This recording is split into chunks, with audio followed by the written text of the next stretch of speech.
dealing with difficult coworkers and bullies in the workplace. For this week's Smith Business Close-Up, we are on location at the University of Maryland's Robert H. Smith School of Business. Joining us is Cynthia Stevens, who is an associate professor of management and organization at the Robert H. Smith School of Business. Thank you for being with us. Thank you for having me. A lot of people are still surprised at the Miami Dolphins bullying case and the idea that a 300-plus pound NFL lineman could be bullied. Were you surprised when that story broke? I think I was a little surprised about it, but it does, some of the information that's come out actually does fit with what the research shows about bullies. Most of the time with bullying, the research suggests that the target and the bully are the same gender, and often there's a power difference between the two. So being in a rookie status relative to somebody who's worked for the organization longer, who has higher status or prestige, that part is pretty similar. And often, at least the research I've seen suggests that bullying often goes on for about almost 2 years before somebody reports it. So from that standpoint, the objective characteristics, it sort of is similar with what some of the research suggests. So if this could happen in an NFL locker room with highly compensated, very tough employees, I suppose it could happen anywhere. Pretty much. And in fact, the research on bullying, there have been a number of different studies out, but they suggest anywhere from about 28 to 35% of people report having been bullied in the workplace. And those are studies in North America as well as in Europe. What do they mean by that? What classifies as being bullied?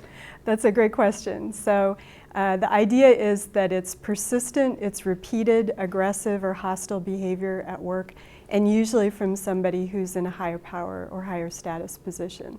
And the research that's been done, I guess the pencil and paper measures, they look for a pattern of several times a week of different kinds of aggressive or hostile behaviors. So it could include things like being intentionally ignored or left out.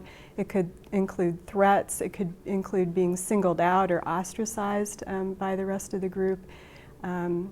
Anything that makes you feel humiliated in some way. So if you have regular persistent pattern of that by somebody in a higher status or higher power position, and the duration that the research typically looks is 6 months or longer.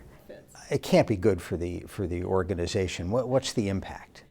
Well, it's interesting because most of the research is focused on the target of the bullying effects, and clearly those people show a tremendous amount of personal stress and often health problems.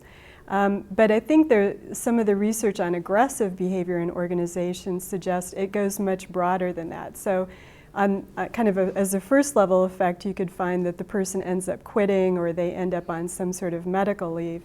And then you're stuck with having to replace them. But the research also suggests that if you have aggressive or bullying behavior in an organization, that it tends to spread to other people in the workplace. It sort of sets a norm that this kind of behavior is okay. So that ends up permeating the culture. It also is the case that when people witness other people being rude in the workplace, whether it's bullying or more garden variety rudeness, some of the experimental research shows that it actually impairs bystanders' performance. So they're less creative, they're less productive, and they're less likely to help. So we see those kinds of effects just within the work unit. And then when you extrapolate that out, if you end up with higher rates of turnover, those kinds of problems, it can affect the profitability or efficiency of an organization as well. You're an expert on recruiting and staffing, which brings me to the question of how an organization can cut this off at the pass, avoid hiring somebody who might have bullying tendencies. So it turns out that there are a core of personality characteristics. It's not that everybody who has those characteristics are likely to be bullies, but there's a higher probability. So people maybe who are less conscientious, people who are more disagreeable and less emotionally stable in the workplace often have some of these kinds of dynamics. And so there are a number of commercially available personality tests that can help you pinpoint some of those folks. What do companies do to deal with this successfully? I'm thinking that there may be an influence from the overall corporate culture of an organization. Is it really top-down, kind of dictatorial? Is it more collaborative, collegiate? What do you think?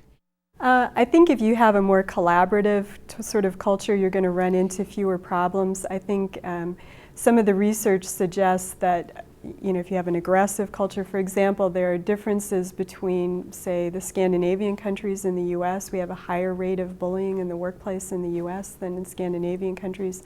And if you think about their cultures, which tend to be more egalitarian, it just doesn't support that sort of interpersonal aggression.